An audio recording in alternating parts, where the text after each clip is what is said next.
This is the Elite Entrepreneurs Podcast, where we teach you the proven methods to grow your seven-figure business to 10 million and beyond.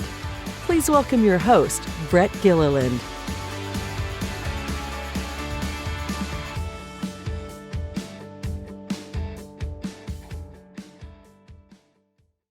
Welcome, everyone, to this week's episode of the Elite Entrepreneurs Podcast. I have another outstanding guest today. Sometimes I know the guest before he or she comes to spend time with us, and other times this is the first time I've met that person. But today is definitely somebody that I've known for several years, and I appreciate him coming on. His name is Gregg Scoresby. He is a three-time successful entrepreneur, started and grew and exited three businesses. The most recent one was a software company that grew to 50 million in annual recurring revenue, and he had successfully sold to a PE group, and now he's become an investor. He's out helping businesses who are trying to find that seed round of funds to get their growth started. So, Gregg, welcome to the show. First of all, I'm glad you're here. I appreciate you doing this.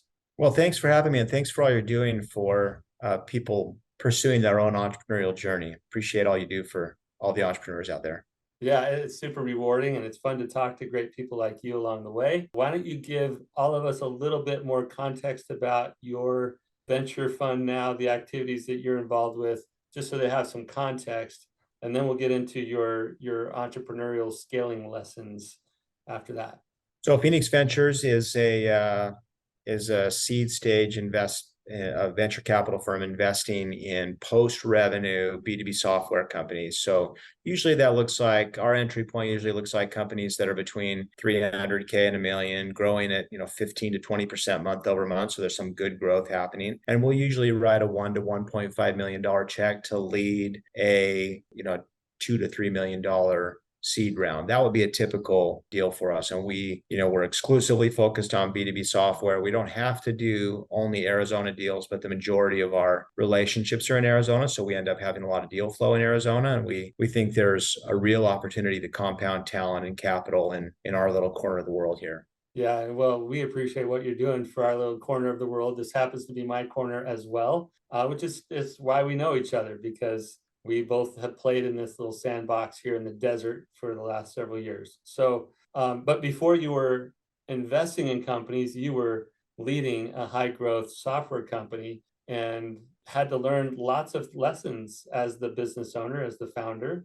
And so I'd like to get into some of those lessons. And we talked about a couple of things before we hit record, but I don't want to be too prescriptive. So let's just open it up as you think about not the 0 to million part of that journey, which I honor and respect greatly. But when you started to have some success, things started to take off, and you had to make a transition from founder entrepreneur to like business building CEO. And this was your third business. So you came at it with some experience, but nevertheless, there's still something that happens when you get into that mode of now we need to scale this thing. As you think back on that time, what are some of the key lessons that you learned, or some of the key learnings that stand out for you? Well, thanks for asking. And I will say, if just to level set here, something I really care deeply about as an investor and an operator is I just love the company building journey. So I love the lessons that founders share on their own company building journey. So I'm excited to be part of that. One lesson, and I've got two or three I'll share here, but one lesson, and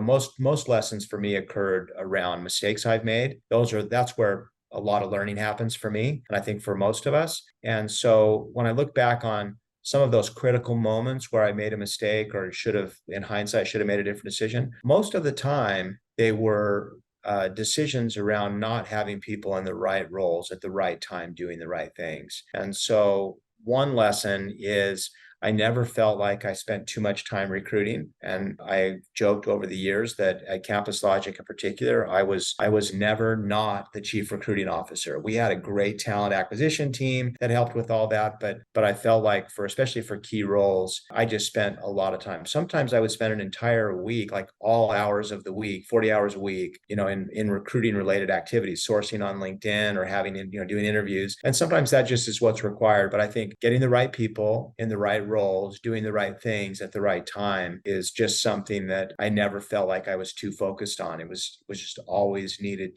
to do more of. And so I think being intentional about who we hire and what impact we expect them to have and what's the key metric or metrics. Hopefully it's only one or two metrics that we expect them to move in the business, being clear about that, and then being supportive along the journey and being direct, both direct and kind. But we've got to find that balance. We need to be like direct in our communication. That's how we, I think, get people in the right roles and keep them in those roles and help develop them over time so that we can really compound talent inside of our companies. I want to go back to something you said early on about the chief talent officer, basically. You talked about sourcing on LinkedIn. I remember very early March of 2020, you came in as a guest, a speaker, a sharer, if you will, to our high-level mastermind group in our elite community. And you shared a practice that you engaged in consistently on LinkedIn to find some of those key roles. And I'd love if you wouldn't mind just sharing briefly what specifically you did when you had a need for a specific role. How did you go about looking for that person on LinkedIn? What were some of the tactics you used there? Well, for starters, one of the things I would do is I would usually meet with my chief operating officer at Campus Logic, Chris Chumley. Chris and I would meet at the end of every year. And sometimes we would do this quarterly, but especially at the end of every year. And we would talk about what were some of the key roles or we were going to need next year in order for us to hit our plan. What were the missing pieces? So I think it starts with having making time to really do. We spend a lot of time on financial pro formas. I don't think most of us as founders spend enough time on organizational pro formas. Like how's this organization going to evolve and grow into what's this going to look like over the next 12 to 24 months? So I think understanding those roles is important. And then I would start pretty early and reach out on LinkedIn and to try to build, I would say, not just the job spec, but what's the profile of this person look like? So if this is a head of finance, for example, what are the skills or attributes or experiences I want them to have? They need to have growth company experience in a software kind of context. They need to be a good fit with our values. They need to all those things. And then we were venture-backed companies, so they need to have experience working with venture capital firms. So I would kind of get a general idea of the spec, and then I would just start doing keyword searches and then reach out to people. And a lot of times, I would say, look, I'm thinking about hiring this person later in the year. I would love to talk to you. I know you, even if you're not available now, can we have a conversation? And most of the time when a CEO or founder reaches out to someone and says, this is what I want to talk to you about. This is why I think you're a good fit. And there's some level of specificity. Even though you may not be looking, would you be open to just short conversation? Most of the time they say yes. And often in those conversations, I wouldn't find someone who was ready to come join my company or they weren't a good fit, but I would learn something from those conversations about, I also ought to be looking for this other attribute on that. So it's those conversations were really instructional. So sometimes I would be talking to 20 or 30 people in like 20 to 30 minute increments just to start to build a pipeline of these people. And I think a lot of business owners or CEOs or founders don't appreciate this, but top talent gets outreach to all the time from recruiters. They very rarely get outreach from someone who has a CEO or founder title. So the response rate is really high. So if you'll do the work to think about what you want and then make a specific ask and then have a conversation about that, there's so much learning. And then a lot of times you'll find people in those conversations, but even if you don't, you'll get smarter about what you're really looking for. And so it's just doing that groundwork here, laying the groundwork to make sure you are being thoughtful and intentional about getting the right people in the right roles. It really starts with, I think, doing a lot of the legwork there. I love that you backed me up with my question, not like supported me, but you zoomed out and said, well, wait a minute, before we get into the LinkedIn activity, let's talk about the intentionality of the design of our team, where we're going over the next 12 to 24 months, and how we need to be thinking now about those key roles. And that's when you started to reach out on LinkedIn. So it wasn't random reaching out to the types of roles that you already have. It was very thoughtful, strategic reaching out to people who might help you fill future needs that you had identified. And like you said, and I took this away from the first time I heard you share it a few years ago, at a minimum, you were likely going to learn something about other ways to view success in those roles that you were just learning about, right? And that was great. And on the upside, maybe that person was a good candidate for the role. And I'm curious, did they ever refer other people that they'd say, oh, you should talk to so and so? Oh yeah, the majority of people that I recruited on my executive team were I either met on LinkedIn or they were a referral from someone I met on LinkedIn. In fact, I mentioned Chris Chumley. I was looking for a head of product. I wasn't looking for a CEO. This is an example of this, but we were just getting into revenue. I had some problems in my product development. I mean, I'm not a technical founder. I understood our market and the opportunity really well, but I really needed a partner who understood how to build software at scale. We were solving a complex problem in higher education. And so I reached out to someone who I was excited about, and she said, hey, two problems. One, I'm in Philadelphia and I'm not going to move to Phoenix. And two, I think there's someone better than me, and it's a person I used to report to. And let me introduce you to him. So she introduced me to Chris. That's how I met Chris. And then Chris, and I actually ended up changing the job spec. Chris said, hey, I'm interested, but what I found would be really valuable, not just the job spec, but how I would organize the company. Chris said, I'm interested, but ideally, and this isn't a requirement for me, but ideally, I would own product engineering and customer success, because I like the whole loop of I build a product, we implement the product, the customer either doesn't like something about the product or the way it was implemented, and I want that feedback to come back in. And so that's how we organize. For all of our years at Campus Logic, we organized because I learned that from him in the recruiting process. Otherwise, I would have probably just hired like a director or head of product. And so that's an example where not only did I get a referral, but that the ultimate referral, I hired Chris, but I also got so much learning about how he thought about organizational design and structure, and it ended up being a great partnership. And as like small kind of fact here, he's now an operating partner at Phoenix Ventures. So we've got the band back together here, working together again. Yeah, well, I love that story for many reasons, but you did the work to reach out. The person who you were talking to said, oh, you should talk to this person over here. And now this person's part of your core band who's back together, which is just amazing. So for everyone who's mentally thinking, man, I should spend some more time on LinkedIn, yes, if it's intentional and if you do it the right way, it'll be hugely valuable to you. If you just spend time on LinkedIn and hope that something happens coincidentally, that's not the way it's going to work for you. But yeah, well, I'd love to talk about another lesson here too. But before we go to kind of the next lesson, I did want to say, sometimes we spend a lot of time on activities, and I'm describing spending a lot of time on this activity, and it can sound massively inefficient potentially to people. But what's really inefficient is getting the wrong person in that role. So part of what I want to get to know people over a long period of time. I want to learn from them. I want to get more just at bats with them, and not have hiring be transactional. To me, I want it to be relational. And so if I've never regretted spending time on just doing the heavy lifting around getting to know people in the recruiting process. And then that allows me to make the best decision, but it also allows people to hit the ground running and continue. So it feels inefficient on the front end, but really what it does is it creates a compounding effect in the business and allows you to retain, build relationships with your people and retain top talent, which is really the growth lever that we need to scale our companies. Well, I think it's especially impactful to learn that lesson, or to hear you share that lesson as a high growth software founder, right? Like I've seen it over and over again in those software companies that, especially if they're venture backed, it's like, we got to get people in here, we got to do it Right. now. And your very proactive, intentional way of building relationships over time allowed you to bring people in that stuck, and the right people that helped you be successful in growing that. So it's not easy to pull that off in that high pressure, high growth kind of environment. And so I think it's especially noteworthy that that's the approach that you took. Yeah, let's get to your next lesson. I know you have more than a couple, but let's get to at least another one here. As you're thinking about key things that you learned to be able to grow your business, what else comes to mind?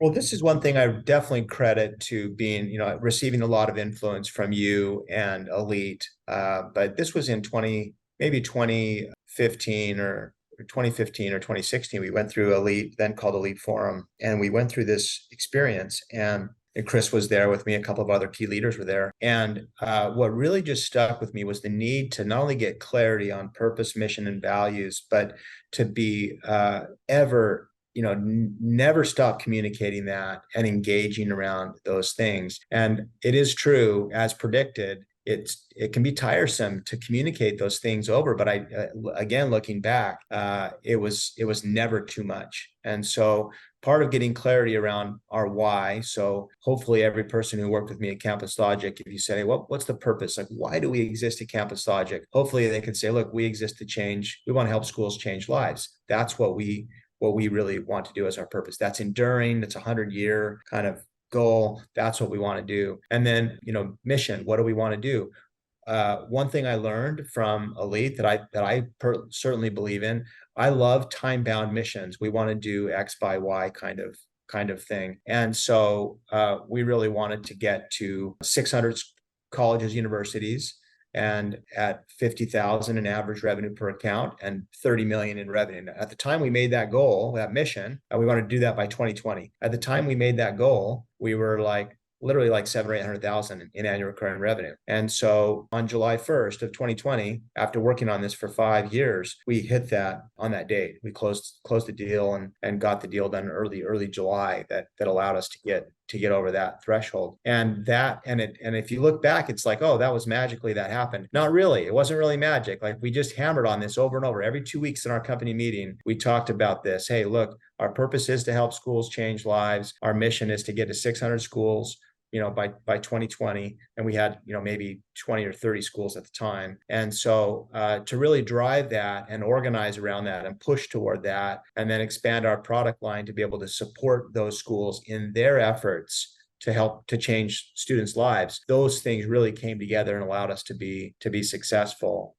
So those were things, and then how we're going to behave along the way. Values have just been so important, and so hopefully our employees, even over the years, could recite some of those values, because those became how we governed the company, really, how we are going to work together, how we're going to what behaviors are we going to reward, how are we going to hold each other accountable for these behaviors, and how we interact with each other. So that combination of being constantly communicative and deliberate and intentional around purpose, mission, and values with a regular cadence were things that I definitely credit Elite for, and it became a really fundamental part of the fabric of Campus Logic. Well, it's fascinating, whether it's a software company or a service company, some other type of service.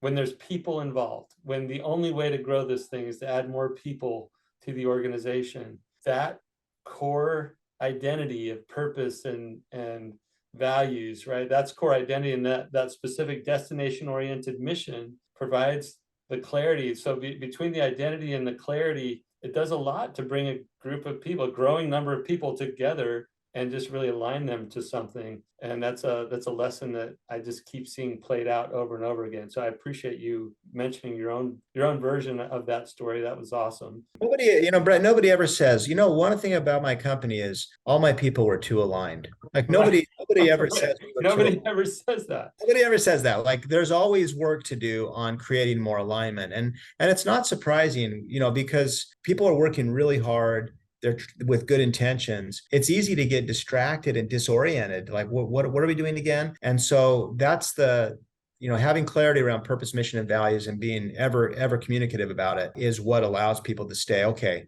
I got to remember, now we're doing this. I got to remember, we've always been doing this, but I can't lose sight of the goal here. So, but I think as a company gets bigger, there's just a never ending effort to keep our people aligned. Yeah, well said. We have time for one more, I think. If you have another lesson you'd like to share.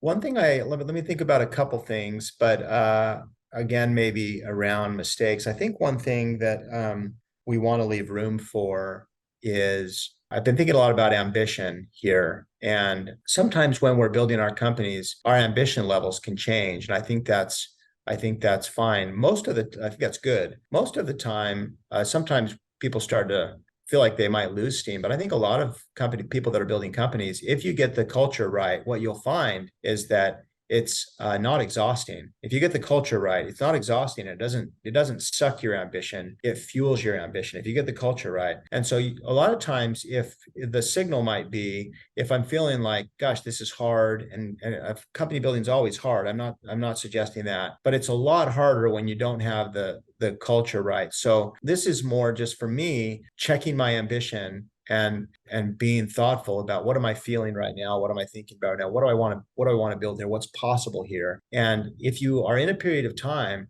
where you've got expanding ambition, because you like what's going on, the culture's good, your customers like your product, things are working, or your service, that's the time to lean in. That's not the time to coast. That's the time to lean into growth. If you're ever feeling zapped from ambition, that might be the time to reset. And hey, how do we just reset things and kind of get growth inflecting again? So ambition to me is usually, and how I'm feeling about my own ambition is usually an indicator of something else. Like it's an indication of what I'm experiencing in the market or a culture or something like that. So I do think, and I think the world needs more ambitious entrepreneurs. I think the world is a better place with more ambitious entrepreneurs. I do believe that people that build sustainable growth companies can have as much impact as any other institution out there on individuals, families, and communities. And so I think the world needs more ambitious entrepreneurs. But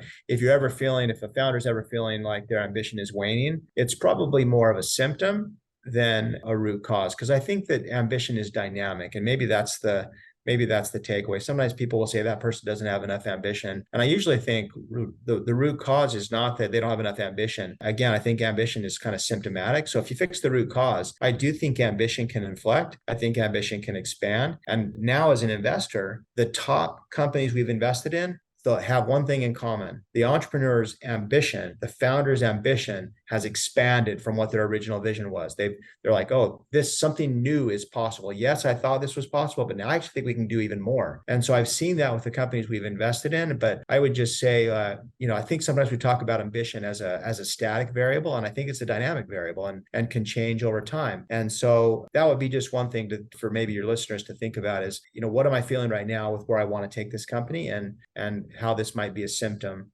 of something else, and let me fix the other thing, and my ambition can inflect again, and my excitement and enthusiasm can inflect again about what's possible in my company. Well, I think I misintroduced you earlier, Greg. I should have introduced you as Dr. Scoresby. That was PhD level stuff right there. That was higher math, higher stuff. And I can't help but comment on it. You're just that thoughtful about how these things work. It takes a ton of critical thinking about your own experience in the process, and now observing other founders in their growth to see that variable of ambition as being more dynamic than static.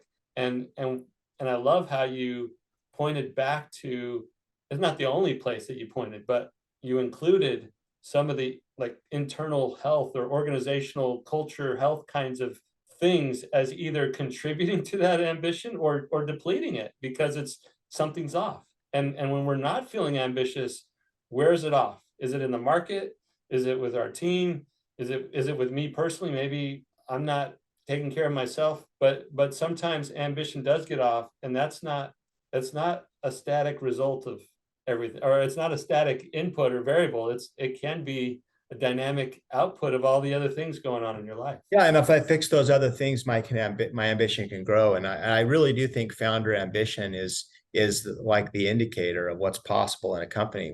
If the CEO or the founder kind of their ambition wanes, that's going to affect the rest of the company. So, but usually, again, that's I think there's a lot of thoughtful, a lot of opportunity there. I've made a lot of mistakes in company building, so that's given me a lot of time to be introspective for sure. But I love company building, and it's the thing that I'll say kind of extends across my own entrepreneurial journey and investing journey. Even as an investor, what I really want to see happen, a lot of times people think investing at the seed stage or early stage are about returns. And again, they are, but returns are the output. What I really want is to help people build companies that are healthy and high growth and sustainable and put all the pieces in place that can help a company grow, and a company being worth a lot of money down the road and delivering great investment returns. That's really the outcome that you happens when it happens. But it starts with building healthy, high growth, sustainable companies that make a difference in the world. Absolutely. Well, Gregg, it's been a pleasure. Every time I get a chance to talk with you, I leave lifted in some way. I appreciate your time and the insights that you shared from your own journey. If people get all excited about learning from, I got to call you doctor now, Dr. Scoresby.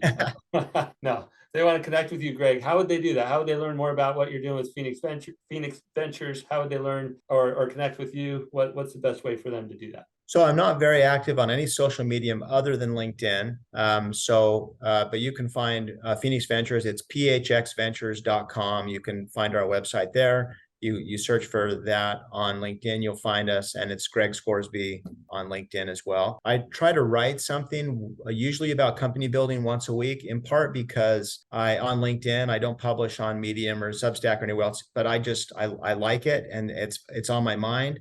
So I'll usually write something that's been on my mind or something I've learned and something I've observed either as a founder or as an investor watching other founders build their companies. And so I try to write once or twice a week and publish there, and then I try to respond to people that message on LinkedIn, but that's always the best format for me. Well, as one who enjoys your weekly posts or however often you get to it, I'll just commend people to find you. Gregg is spelled with 2 G's at 3 G's, 2 G's at the end. If you're thinking Gregg Scoresby, find him on LinkedIn. His company building posts, and it's not always about the things we've talked about today, but it's about his interest in the world of supporting businesses and their company building through his venture fund. But super great lessons learned. I highly recommend people check it out. All right, Gregg, thank you again for being here. It's been an absolute pleasure and really great stuff you shared.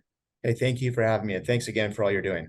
All right, for everyone else, please like, share, subscribe, do all those things so that we can help as many 7-figure business owners as possible get lessons from people like Gregg and the other great guests we've had. Thanks for being here this time, and we'll see you next time.